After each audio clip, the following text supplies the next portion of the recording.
Hello, everyone. I'm Marcia Kavanaugh. Thanks so much for joining us. When the Saints leave town to play in the 2018 Super Bowl, they will have to pack their overcoats to prepare for a week in Minneapolis. City officials are wondering why they couldn't have just stayed here. We'll examine the plunder in the land of the Vikings tonight. We'll also take a special look at the careers and some of the top news stories of two prominent news anchors who are retiring.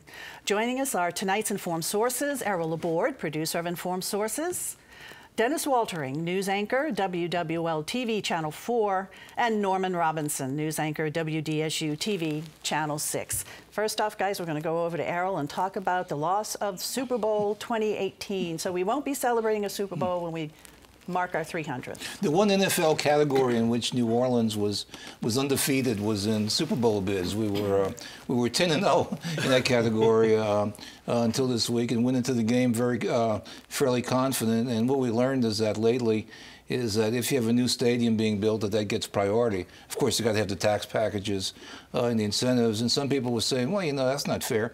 But you know, looking back at it, in 1975, New Orleans got the Super Bowl, its third Super Bowl, because of the promise of the Superdome.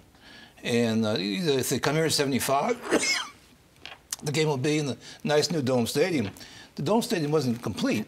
And so not only did we get a game promising a new stadium, we didn't have the new stadium. And so at least maybe this is the payback over time for that. But you know, the fact remains is that New Orleans is the most popular destination for Super Bowls, and so it's a place that people always want to return to. Unfortunately, the rules are that you can't go back next year. You have to wait a couple of years before you can go back and apply. And as Ron Foreman was saying, that one thing that they learn is when they look at the other applicants, they need to see if they're going to be competing against somebody else that's getting a new stadium, because that obviously becomes a factor in the equation. Well, the one thing that we thought we had going for us, and I sort of agreed, was that we were celebrating our tricentennial.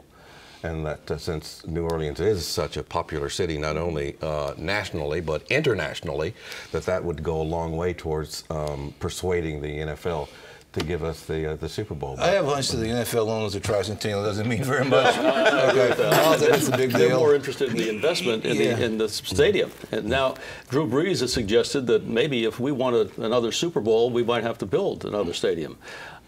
He didn't say that directly, but he sort of suggested that. That's what cities are doing now, building these billion-dollar stadiums, $500 million from the taxpayers. And the fact is, what sentiment would we have here for that, though? A city like Minneapolis, a new stadium is all that they have to offer for a Super Bowl. I mean, New Orleans can play in the Superdome forever, and when there's still New Orleans. And you know, it's always had the advantage of proximity, that everybody is close. It's a friendly town. It accommodates large numbers of tourists very well. I mean, it's universal. People say New Orleans is flat out the best city to have a Super Bowl. Sure, no question about it. I had some people who were texting me during the hours leading up to the NFL making a decision, saying that the Minneapolis police department was lowballing New Orleans on the crime issue and on the fact that we were tremendously understaffed. I heard about that Did too. You hear about that? But Jay Cicero denied that. He said that wasn't true. But our team was so confident that we might win this that they had the champagne ready to pop when the decision was made. How did they get this so wrong then? How were they so confident and then they get this major disappointment? I think it was a factor in the new stadium. I just think that they underrated the impact of that. Fortunately, what apparently wasn't part of the discussion was the blackout during the last the last Super Bowl, because that could have hurt. I mean, New Orleans did a perfect job hosting that game, except for that one little incident that happened during the game, but apparently it wasn't a factor.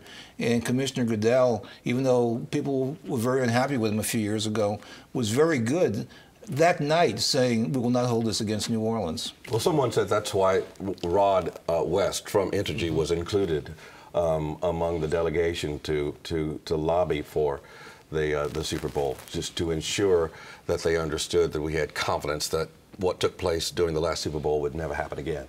So the soonest we could go for it again is, what, in 2 years? At least 2 years, yeah.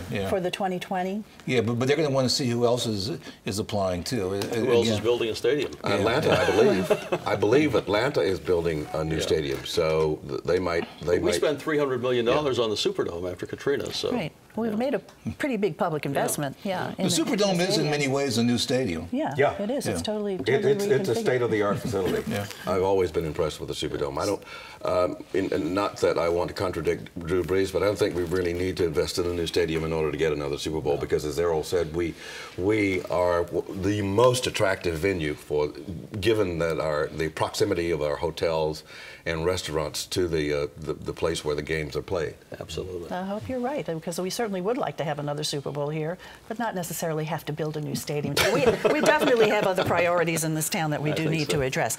Okay. There is news about, and I hear tell, that you guys are retiring. How can you be retiring? You just started in this business. And I know, I know we still look young and vibrant, yes, but you know, the fact is we want to retire before we get tired.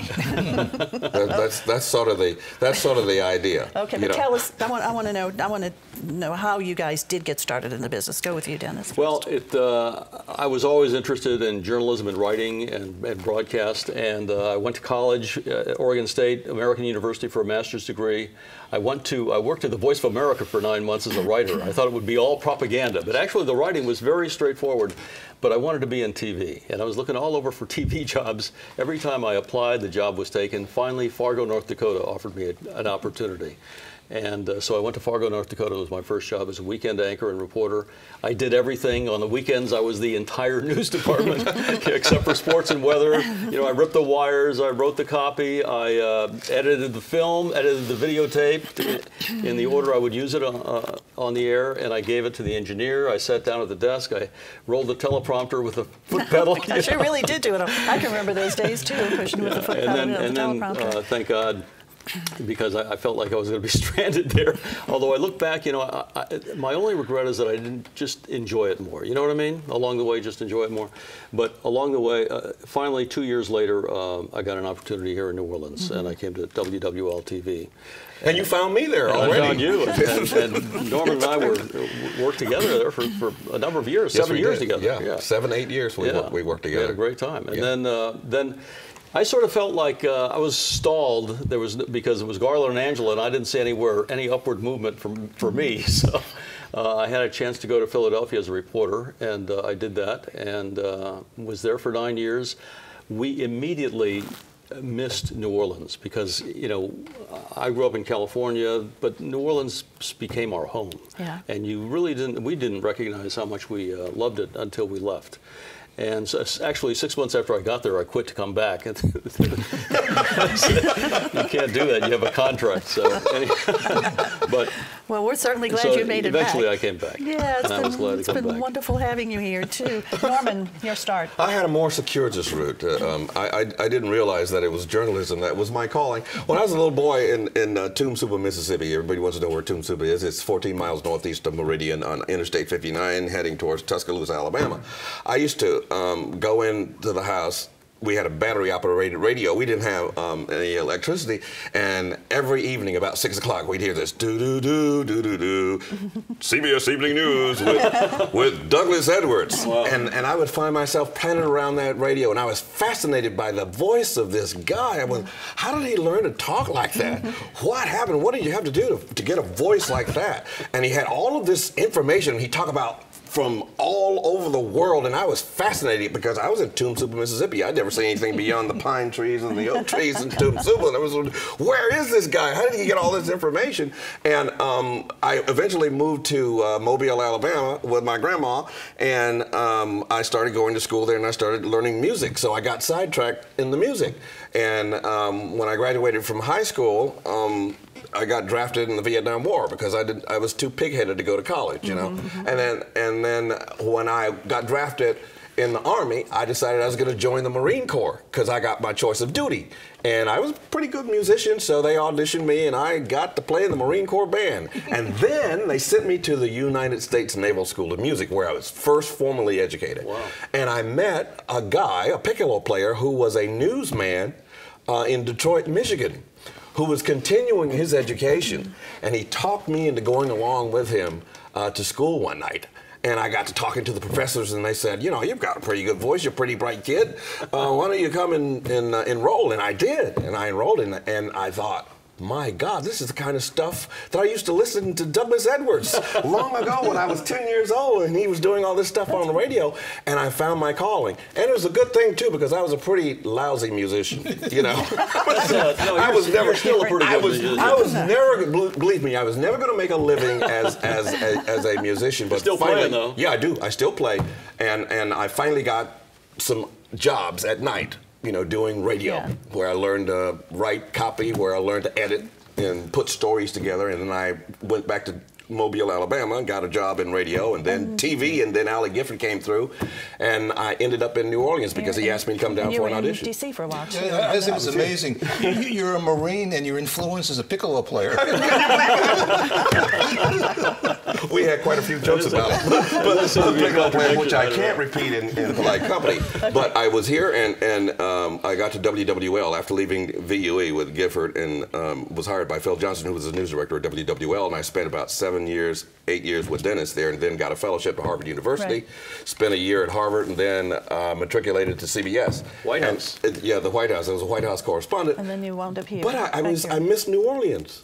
Oh, that's a common theme, isn't it? We just miss New Orleans. I fell in love with this city. Yeah. And all of the great stories here. And that's what I want to move to, you know, the stories that you guys have covered during both of your stellar careers. So, okay, let's get going with these right now. Biggest non-Katrina stories. And this is a list that Errol made up, and I know we're going to get some really good information on you guys.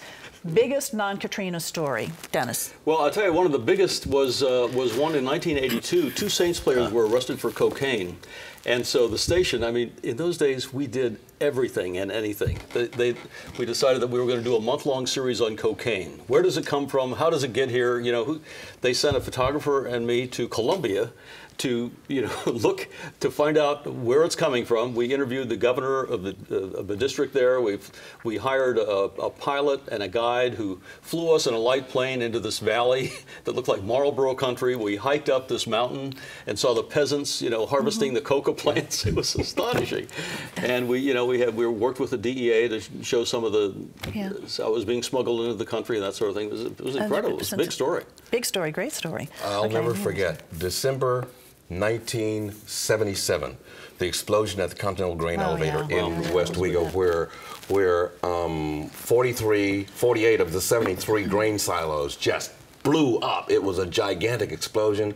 Over 30 workers, over 30 men were killed. And I remember this horrific scene on top of this one grain elevator, of which the top had been blown off.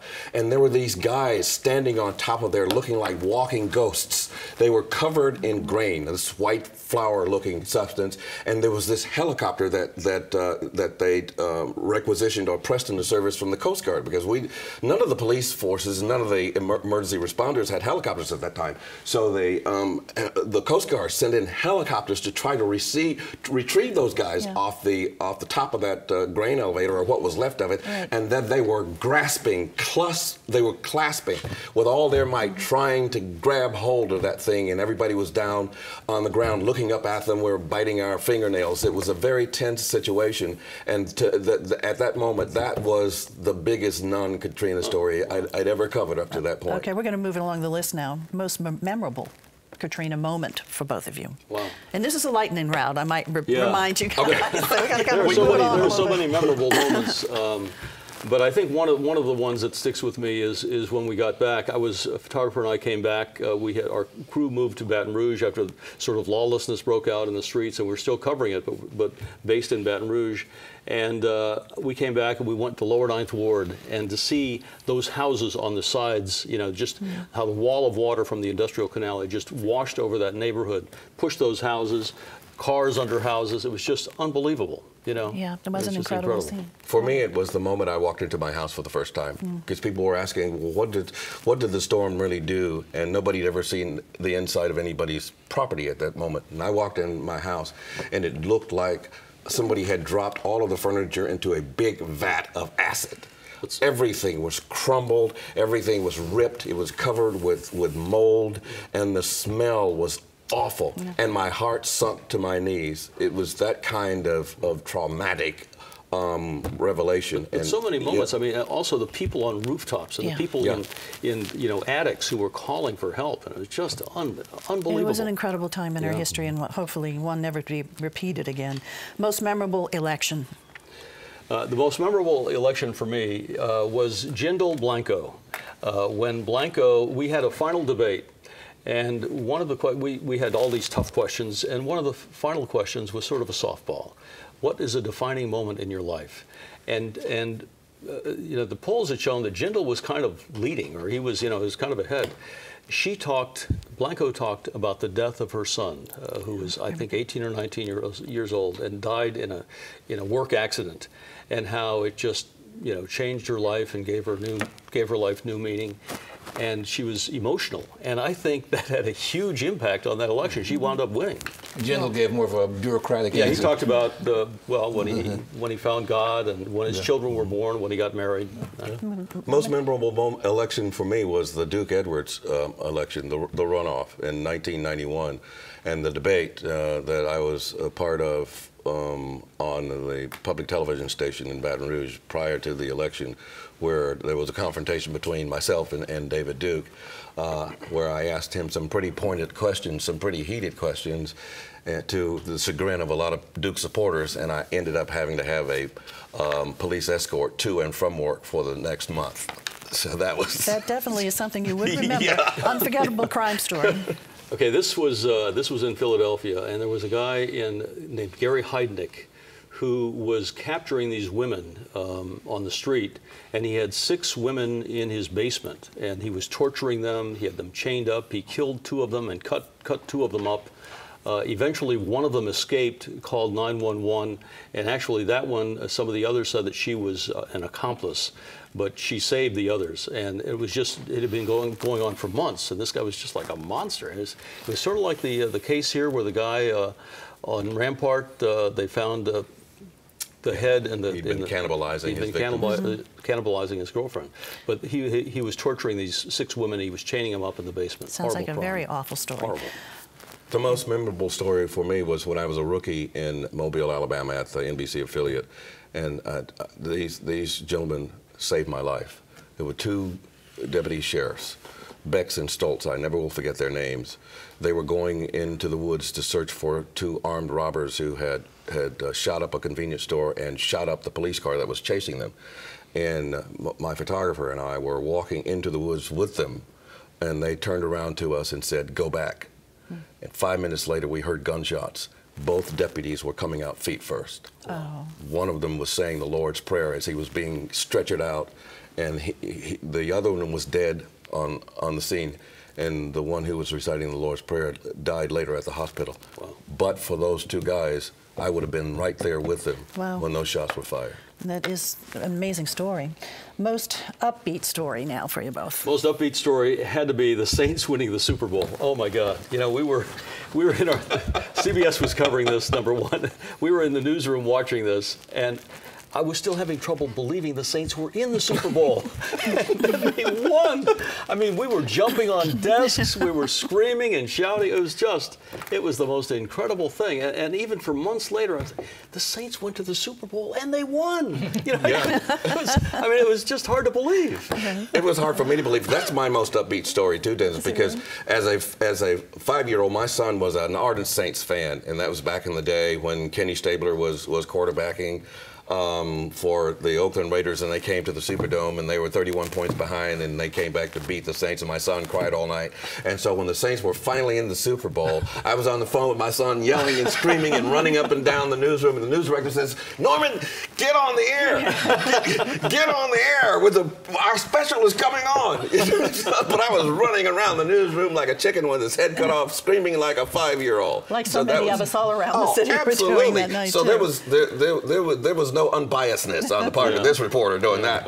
We were happy about it. Yeah. Okay. Now really, this has got to be a lightning round, okay? Because we have just so much time left. Your feelings about these different figures in our history. Dutch Maury, I'll start with you. Dutch, the ultimate statesman. He was a gamesman. He loved the rough and tumble of the game.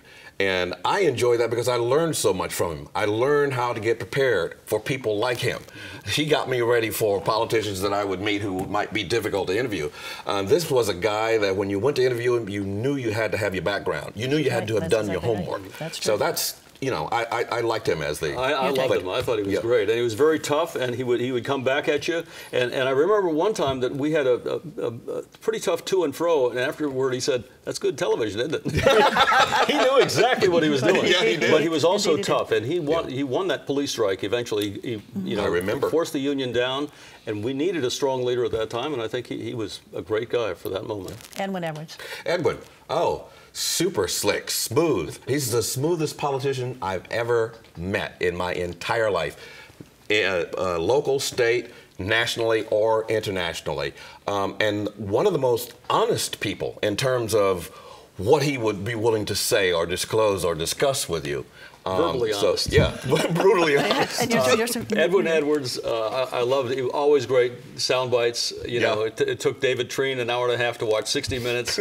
We did a series of polls in that election, and people said they trusted Dave Treen. He's very honest. He has a lot of integrity. Not so much with Edwards, but they liked Edwards. They were going to vote for Edwards. William Jefferson.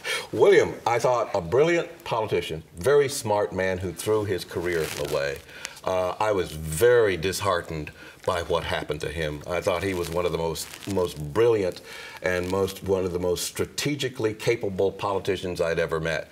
But you know, I think that his corruption was the ultimate factor that did him in. Yeah, I agree. I think he was a very smart guy, and somehow he wound up running a crime family, basically. And you know, it was just incredible. He threw it away. He just tossed it away. He could have been he could have been a great politician. Could have been a great leader. Philip Hannon. Philip Hannon, the warrior archbishop. I used to love him because he, you know, as quiet as this kept, he liked the rough and tumble too. I mean, he liked to mix it up with you. He did. I once asked Father Carter if he ever saw Archbishop Hannon angry. He said no. I said I have. I've seen him angry, but a straightforward man who loved this city.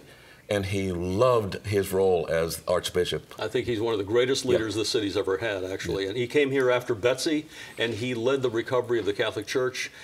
You know, unlike after Katrina, the government wasn't helping a lot. People were on their own, and he was helping people get things done. Also the Vietnamese immigration. Yeah. Kathleen Blanco. I think she's a flawed character. I ended up feeling very sorry for her. I think she had a good heart. She wanted to do all the right things, but I think she was overwhelmed by Hurricane Katrina. And I thought she made the correct decision, unlike former Mayor Nagin. She decided not to run for re-election. And I commend her for that. But I think she was overwhelmed by... I think she was doing a good job up until Katrina, actually. I mean, she was sort of getting rave reviews and doing a great job. I think she was overwhelmed. I think she was also sabotaged by politics. I think the Republicans in Washington targeted her and beat her, basically. All right, I want you guys to reflect on a couple of the big stories that you did cover. First, we're going to start with you, Dennis, and you have about a minute or so, a minute 15, to reflect on this. The plane crash out in Kenner. Okay, 1982, Pan Am Flight 759. Stormy afternoon, goes down, and unlike now, where police would cordon off a crash site like that, it wasn't cordoned off at all. And we were right in there among the debris and body parts, plane parts, and it was just an unbelievable scene, you know, and then this one, a firefighter or someone lifted a mattress and found this little 2-year-old girl, and cheers went up, you know, there's just a spark of life, and amid all of that horrible, you know, ruin and death and destruction, there was some life. And it was a moment that people cheered about, but man, I will never forget that. I will never forget that. I'm sure not. Norman, the police strike. I cut my teeth on labor union politics with the police strike. I was fortunate enough to be on the inside, and I was fortunate enough to know Mitch Leday, who was the leader of the Teamsters, who handled the negotiations for the police department. And I watched the police implode. All they had to do was sign a contract. Didn't matter whether it was in it, they would have won. And they were too obstinate, too stubborn, too prideful to sign an empty contract. And that's how the mayor beat them. He understood that they were too prideful and that they had too much hatred for him. They really wanted to beat him. They, in the end, made it about him instead of about a contract, and that's how they ended up losing the battle. And when they decided that they were going to fire Mitch Leday and bringing in this hotshot from Detroit, Michigan, who did look like a gangster, he absolutely did. He came in with an open neck shirt had his medallion on and his big rings, and the public said, "Oh, wait a minute. You know, we're not ready for this. We're not going to have the mob running the police department." and I think that was their Waterloo at that moment. Had they kept Mitch Leday and had they signed that contract, no matter what was in it, they would have won the day. But also, when the Carnival Cruise, United, they canceled Mardi Gras and said we will not be held hostage by the Teamsters Union for the cruise. Standing behind Dutch Morial was a big moment. Yeah, they all went over to the mayor, and that was it. That turned the tide. Yeah, that too was a factor. And the union was caught in some lies as well. So I can't remember specifically what they were, but the mayor made they were lying about the fact that they had been offered a contract. The mayor offered them a contract. It just had nothing in it. Major story for the city. All right, we're going to jump over to Errol now and begin our little looking ahead segment, and then we're going to ask you guys to. First of all, I just want to commend these guys. They're retiring, and yet they both look younger and more beautiful than when they started. Thank you, Errol. So how you did that, I don't mind.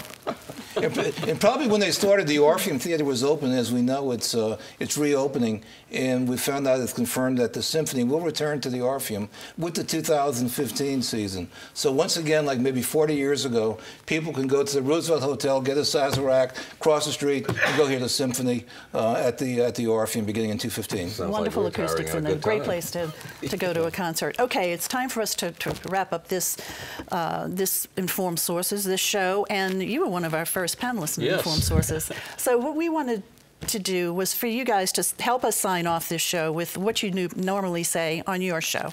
All right. Well, thanks for joining us. I hope you have a great day tomorrow. Short and sweet, Dennis. Norman, your turn. That concludes our show at this moment. As always, thanks for letting us visit. This is Norman Robinson, WDSU, 6 on your side.